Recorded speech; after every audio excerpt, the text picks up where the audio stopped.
As Indiana basketball ramps up fall practice in preparation for the season, head coach Darian Devries and the Hoosiers have some pretty big injury problems to overcome.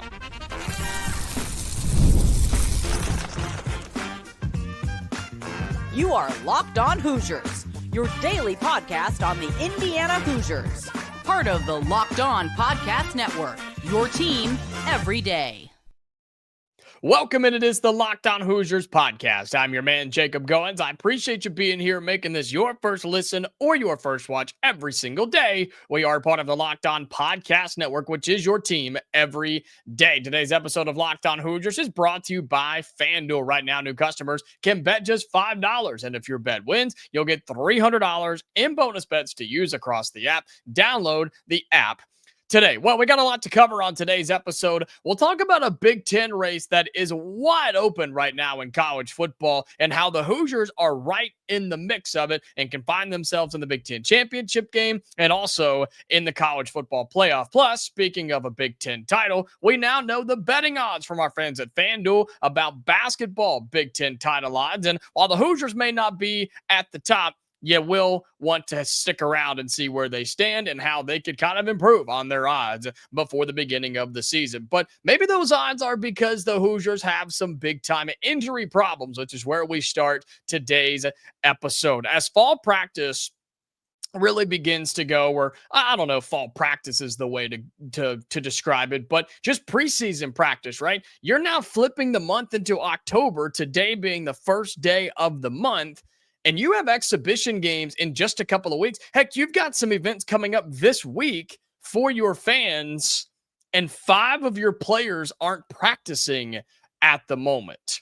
That's not a good sign if you're Darian Devries, this new staff, and trying to turn this program around in year one. People had some concerns about this since we didn't get to take everybody with us to Puerto Rico. Some guys missed the summer completely, and you're still down several players as preseason practice begins. According to reports, and Darian Devries didn't confirm this, but also didn't deny it, but this is from people who had the ability to be at practice earlier this week. On Tuesday, 5 Indiana Hoosiers did not participate in practice. Aleksa, Ristic, your new player from overseas, who is considered a freshman in terms of his eligibility, the overseas sniper, a three-point shooter, he is not practicing. Josh Harris is not practicing, and I put those two guys together because, according to reports, they're both walking in walking boots. And Darian Devries made a pretty funny comment about it, that they're investing in walking boots as Indiana basketball. So those two guys are not practicing. Josiah Miles is not practicing because of an illness, so you're hoping that that's not really an injury problem. Jason Drake is still not back after missing all summer. He also did not travel to Puerto Rico, if you remember that. And then Nick Dorn is limited, but when they're playing actual basketball and actually working on things, he's standing on the sideline and watching like you or I. So, of those 5 players, you expect all 5 of them to have some sort of an impact on this Indiana team. You bring them in as either transfers or, again, Aleksa Ristic coming from overseas as a freshman now. You want all of them to be involved here. And the fact that with those 5 not practicing, you're down to 12 dudes. You're down to 12 guys practicing for this Indiana basketball team. And look, 2 of them are freshmen who aren't going to be key contributors when the season begins, and another junior who won't be a contributor when the season begins. You're barely able to practice 5-on-5 right now with just 2 guys able to sub in, and you're having to swap teams and tag each other in and out. But there's not a whole lot of switching and resting that can be done in practice as we speak. And Darian Devries said, look, it's difficult. We're unable to do all the things that we want to do because of the injuries that we're going through. And he was asked if he felt that everybody would be back and healthy by the start of the season, and he kind of deflected, which tells me the answer is probably no. And so the Hoosiers are going to have to find a way to A, score the basketball with the limited guys that they have, B, stop the basketball with the limited guys that they have, and C, not get injured anymore. not get hurt anymore. Survive until you can get some of these guys back. I expect Jason Drake, Josh Harris, Josiah Miles, Nick Dorn, and Aleksa Ristic to all have key roles on this basketball team. But if there is a good news piece here, if there's a good sign here, it's the fact that the ones you feel the most confident in, who are going to be the focal point of this team, especially on the offensive end of the floor, as I knock on wood here at the podcast setup, it's not your main guys who are in this injury problem. They don't have this injury bug, at least for right now. Josiah Miles, Tucker DeVries, Reed Bailey, and others. You feel like you're in a pretty good spot since those guys are still able to go. And then once you get some of these guards back, like Jason Drake, like Josiah Miles and others, then you'll have a little bit more depth. That's the thing you're missing right now. That's what you're struggling with. If I were to guess what Darian Devries is talking about, is you just don't have anybody behind you to bring in to help work on things. But maybe a plus to this is that the guys that are playing are going to be raring to go by the time the season begins. You just got to survive until you get there through some of these exhibition games. And then however long it takes for guys to get out of walking boots. Again, Nick Dorn missed because of an illness, so should be fine there. And then the other guys coming back whenever they're fully healthy. And so it's not a major issue yet. Okay, it's not a major issue yet for this Indiana team, but it could snowball into one. And unfortunately, man, that's how injuries work sometimes on any sort of athletic team. I'm sure a lot of you have been a part of teams that way, where you feel like you just can't get healthy. Man, the NFL team that I cheer for right now is the same way. Good team, just can't stay healthy. Got dudes banged up at every spot.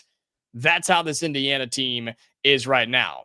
But I do agree with something DeVries said, and not that it's factual or anything, but it's just something he said that kind of made me chuckle. He said, we're hoping we're getting all of this out of the way now so we don't have to deal with it in year one, in season, and try to overcome it as we're playing basketball. And look, maybe that's the case. Maybe you do get it out of the way and you'll be just fine.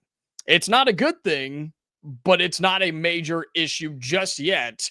But you got to find a way to get Drake, Ristic, Harris, Miles, and Dorn back on the floor as soon as possible, because then that's going to give you a ton of options at the guard spot in particular, which is funny that most of these guys are guards. You have Josh Harris, who is the forward, 6'8", 225. Nick Dorn, a big guard at 6'7", 225, who could play forward as well. So again, it's not a major issue yet, but the Hoosiers have to find a way to overcome the injury problems, get healthy before some really important non-conference games in year one for head coach Darian Devries. All right, coming up here on Locked On Hoosiers, we'll stick with basketball for now because our friends at FanDuel released the latest Big Ten title odds on the hardwood in college basketball. Don't get your hopes up yet, Hoosier fans. Betting odds are not in your favor, but I'll tell you how that can change. We talk about that and who is picked to win the Big Ten right after this. Today's episode of Locked On Hoosiers is brought to you by Mazda. Mazda crafts cars for those who do more than simply move. Mazda delivers confidence with every ride, with more IIHS Top Safety Pick Plus awards than anyone else as of August of 2025. You can feel Japanese craftsmanship in every detail, from the metallic accents to available Nappa leather upholstery. And with all-wheel drive standard in every crossover SUV, you can drive with confidence through almost any season. Like our players, we sweat every detail because when you make every move count, impossible becomes irrelevant. Mazda, it's time to move and be moved. Today's episode of Locked On Hoosiers is brought to you by Monarch Money. Most people cannot even name all their financial accounts or even what they're worth, whether it's 401ks, some properties you may own, or those investments that you just simply forgot about. And when you don't have the full picture, you can end up leaving money on the table. That's where Monarch Money comes in. It's an all-in-one personal finance tool that brings your entire financial life together in one clean, easy-to-use interface on your laptop or on your phone. Monarch is built for people with busy lives. If you've put off organizing your finances, Monarch is for you. Monarch does the heavy lifting for you.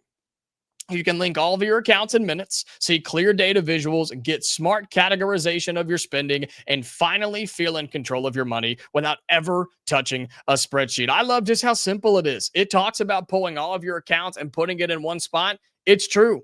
I did it, and I don't even have that many, but it still was super simple, super easy. So for those of you that have a bunch going on, I'm telling you, Monarch is worth your time to look into, okay? So don't let financial opportunities slip through the cracks. Use the code LOCKEDONCollege at monarchmoney.com in your browser for half off your first year. That's 50% off your first year at monarchmoney.com with the code LOCKEDONCollege. All right, welcome back into Locked On Hoosiers. Appreciate you being here. Shout out to all my everydayers, those of you who watch or listen every single day, whether it's on YouTube or you're listening on your audio platforms. And folks, the month of September was incredible for this show. You guys blew it out of the water with just showing up and being a part of it and engaging, commenting, tweeting at us, liking, sharing it, sending to all your family and friends and your coworkers. Man, all of that is so helpful to us.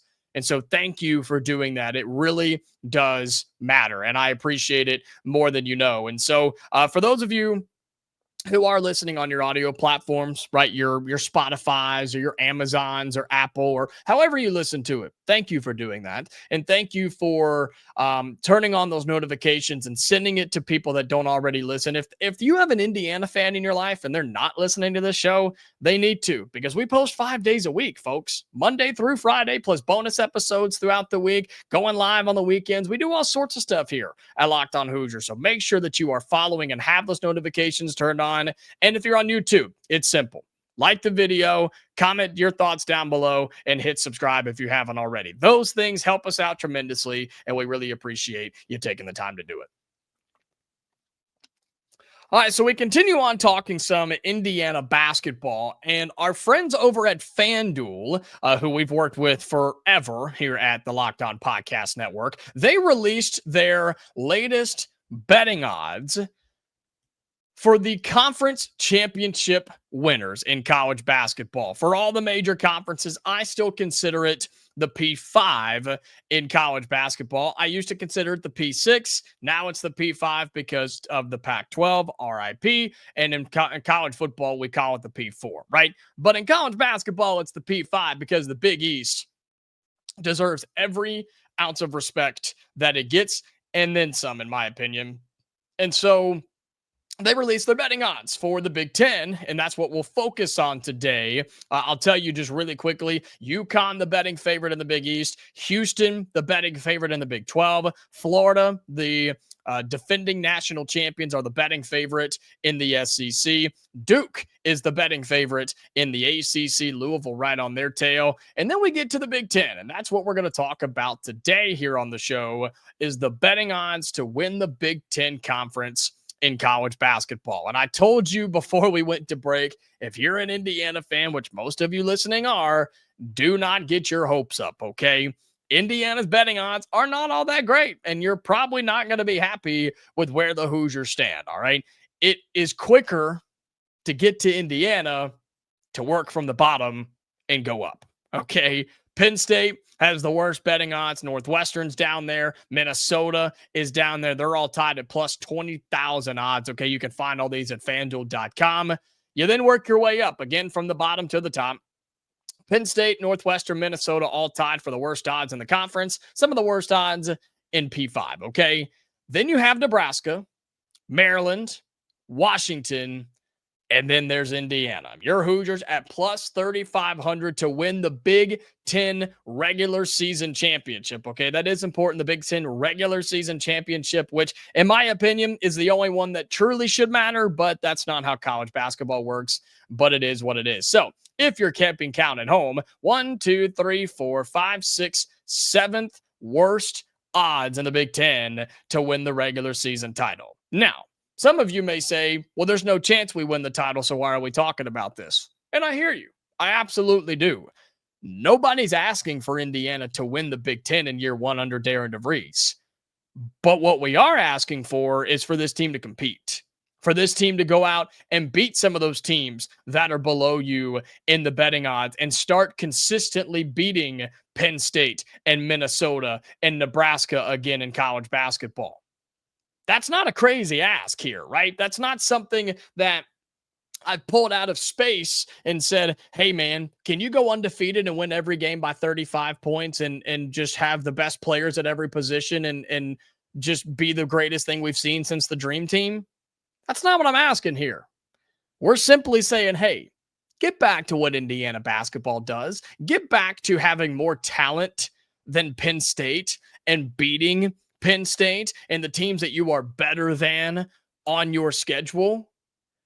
That's step one. Step two is then you start competing with some of those teams around you. Iowa is above you. Wisconsin, USC, Oregon, as we work our way up the betting odds with FanDuel Sportsbook and FanDuel.com. Michigan State is in there. Ohio State has the fifth best betting odds to win the Big Ten. Illinois at fourth, UCLA at third, Michigan second, and unfortunately, as much as we don't want to admit it, Purdue has the best betting odds to win the Big Ten regular season title, okay? But they're really good, and they should be good. And if it doesn't happen this year in Purdue, it'll never happen for Purdue, and that's what I'm putting my money on. But I think Michigan is uber talented. I think Dusty May is one of the best coaches in the country. He was in the running to get the Indiana job, and then Michigan said, not so fast. We're going to pay you and make sure that you never leave Ann Arbor, and he would be stupid to do so. Mick Cronin's got a great team out of Los Angeles for UCLA. Illinois, I don't know what to expect with them because they're always going to be good, but they always get close and can never really break through. This might be the year for Ohio State. I thought it was going to be last year with the guys they brought in through the transfer portal, but maybe they were just a year off from truly figuring it out. I think they're a sleeping giant once more in the Big Ten in terms of college basketball. But there's Indiana, again, kind of right in the middle or kind of just below the middle line in betting odds to win the Big Ten regular season title. But that's not the goal this year. The goal is to make the NCAA tournament. The goal is to have yourself a pretty decent non-conference resume, right, with chances against Marquette, Louisville, Kentucky, Kansas State is on that schedule too. They come to Assembly Hall, right? You have a chance to get a nice win or two before you hit Big Ten play, where then you're going to have chances, right? You're going to have chances against top 25, top 50 teams in the net, which is what you want to do in terms of your quad one record. That's what you need to do if you're Darian Devries in Indiana basketball. And I'm telling you, it's going to look different this year than it has in years past. Some good, some bad, and there will be some growing pains. But I expect this team to be a lot more exciting. I expect them to be a lot more fun. I expect them to be a lot more competitive, if I'm being really honest with you. One that doesn't get down by 12 or 15 and says, well, we tried, guys. 25 minutes in, well, we gave it our best shot. Guess we can't come back. You're not going to see that from this team. DeVries isn't going to let that happen, and this team's going to be too talented on the offensive end of the floor to not have some fight and punch somebody back in the mouth. But you got to pull off an upset or two. You got 2 games against Purdue. That'd be a great start. You're going to play some of these big-time boys who are favored to win the conference or have a chance to do so, and Indiana will have every opportunity to build a good enough resume to just make it to the NCAA tournament. And if you do that, you're well on your way to getting back to relevancy in the college basketball world. So those odds brought to you by our friends over at FanDuel. Go check them out. Hey, if you're confident in Indiana, sprinkle a little bit on there. Maybe there's another team. Maybe you believe in Ohio State. Maybe you believe in Michigan State. Maybe you just flat out don't believe in Purdue. That's fine. That's me. I'm in that boat. Go jump on that and bet on them to not win the Big Ten or the national title or whatever you want to do. Again, thanks to FanDuel for providing that for us. But Indiana's going to be fine, but nobody's asking this team to win the Big Ten in year one. Plain and simple. Make the tournament, and everything will be just fine. All right, coming up in our final segment of Locked On Hoosiers, sticking with the idea of winning the Big Ten, but in the college football side, because as we're approaching that halfway point, the race is wide open, including your Indiana Hoosiers with head coach Curt Cignetti. We talk about that and how the Hoosiers can win it next.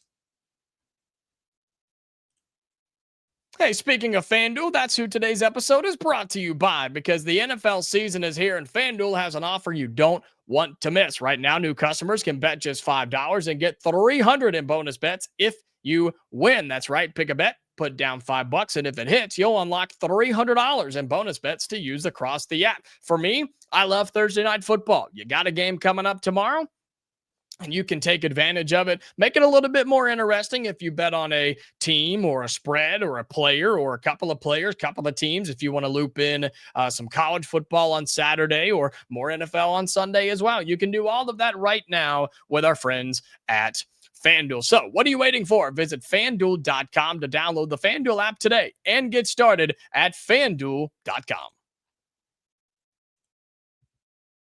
Today's episode of Locked On Hoosiers is brought to you by Square, your favorite neighborhood spots run on Square. There are certain businesses that make the neighborhood the neighborhood. These are the places that become an extension of home, whether it's the sports bar dedicated to your team's fan base, the spot with the best wings in towns for game day, or that beloved local chain that's been rooted in your community for years. These businesses are what bring people together. When neighborhood businesses thrive, the whole neighborhood thrives. There are so many businesses in Bloomington that everybody just feels like it's Indiana. It feels like home. You've been going to them for years. And these are some businesses that run through Square that you can go and support your next trip. Bubba's Pizzas. All right. Magic Morning Bakery runs through Square. Fat Daddy's Barbecue is one that you can go and support locally. The Atlas Ballroom is one as well, or even Square Donuts. Okay. Those places and more are ones that are proud partners with Square, and Square is a proud partner of more than 4 million neighborhood businesses around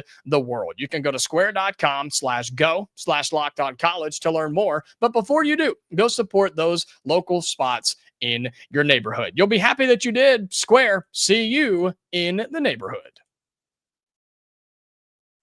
All right, final segment here on this Locked On crossover, Hoosiers and the Portal. We appreciate you being here. Make sure if you're watching on YouTube to subscribe to both of our channels on the Portal and Locked On Hoosiers as well. It helps us grow. You'll get notified when new episodes come out, and make sure those notifications are turned on as well if you're listening on your audio platforms. But man, this is a big week for the Big Ten, Brian, because a couple of teams are on bye weeks. Indiana is one of those, but last weekend was wild across the conference because this thing's wide open. Is it Ohio State? Is it Oregon? Is it Indiana? Is it Penn State? Is it someone else who maybe is trying to come up the rear? I mean, the Big Ten has a lot to be answered over the next, 4 or 5 weeks left of this season?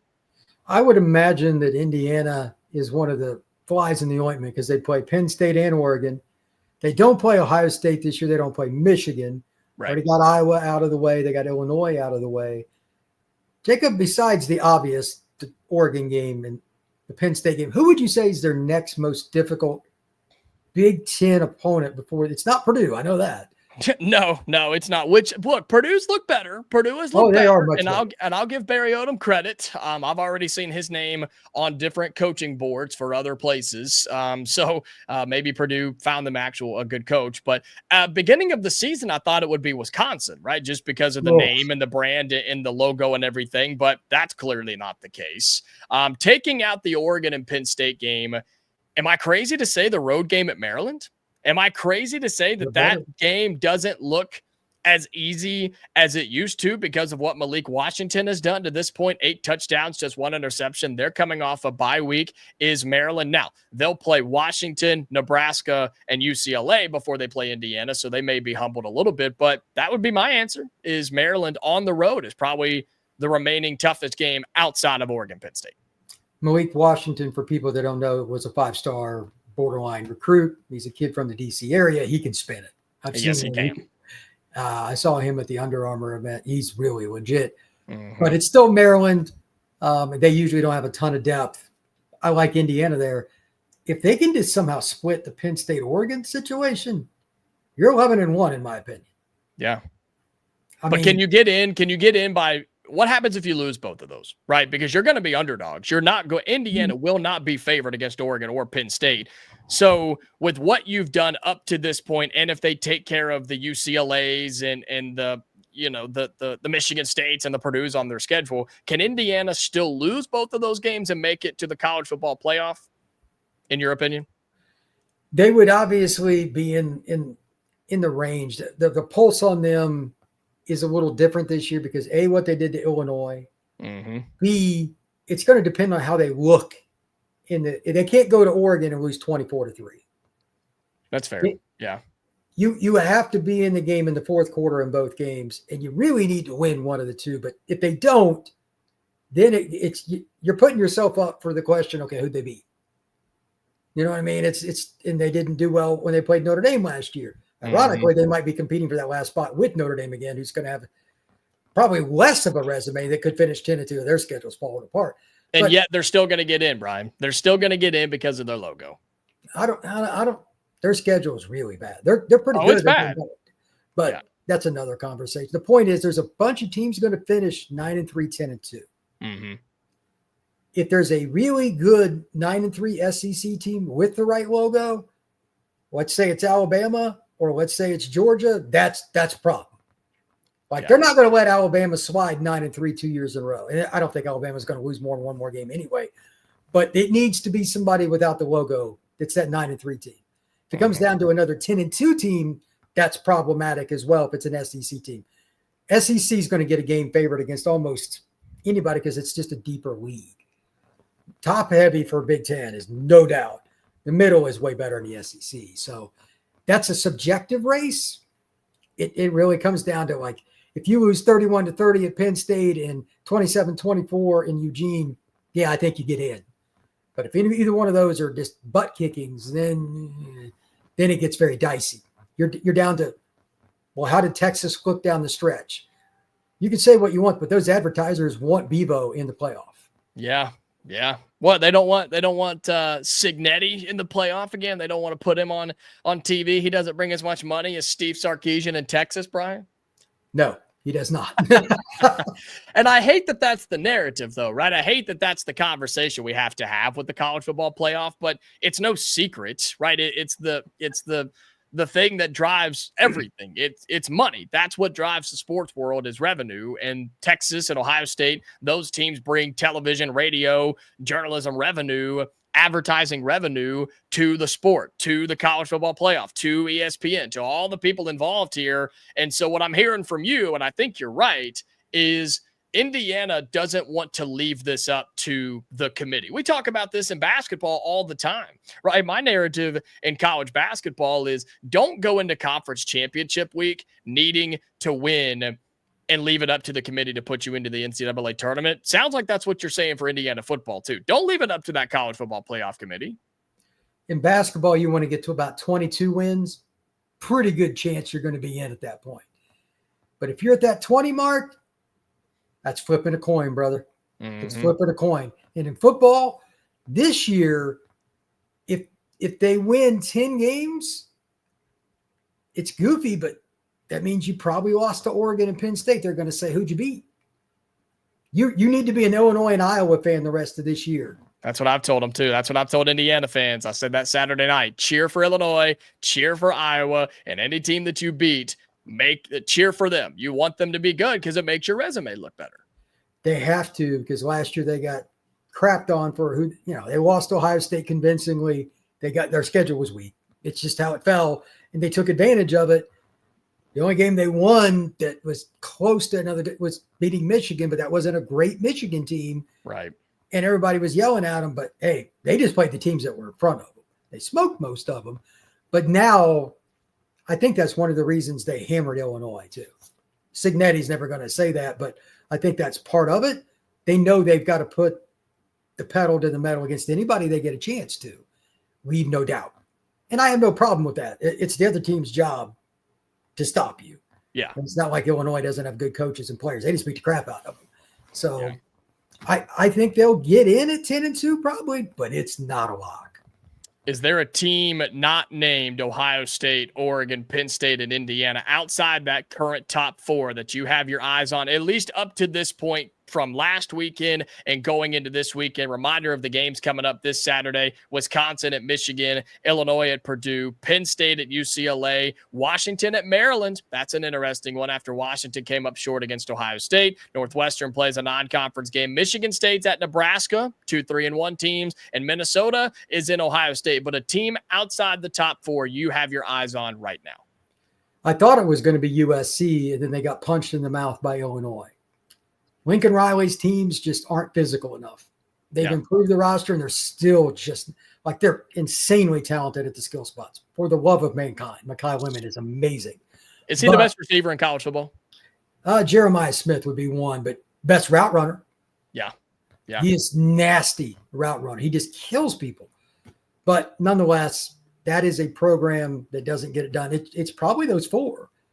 And that is the other advantage. The Big Ten wants 4, and the TV networks want 4. Indiana still has a big fan base. If you took Ohio State, Penn State, Oregon, and Indiana, would the networks be bad? No.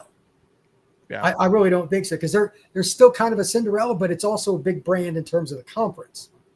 I think that would be good. And Mendoza being in the Heisman race helps. Indiana's. Yep. Absolutely. It gives them more momentum as well, too. So there's a lot of reasons to like Indiana's spot. But again, to be sure, you got to win one of Oregon or Penn State. I'm with you on that. Indiana has work to do, but it won't be this week. They're on a bye. They'll get to fix some of their issues, hopefully get healthy too, and then get prepared for the back half of the schedule and take a tough road trip to Autzen Stadium to take on the Oregon Ducks. We appreciate you all being with us on this Locked On crossover. He is Brian Smith, host of the Portal Podcast. Again, if you're watching or listening to this on Locked On Hoosiers, go check him out. Just search the Portal wherever you get your podcast, or on YouTube. You'll find him every single day there. And for those of you on the Portal, come check us out on Locked On Hoosiers. We'll be talking more Fernando Mendoza or Indiana Hoosiers. Basketball season's right around the corner too, Brian, so I know you'll be joining me. We'll be talking some hoops coming up in about 5 weeks, so we're really looking forward to that as well. We are back tomorrow for another episode on both channels, so until then, we appreciate you being here. Stay safe, and we'll talk to you later.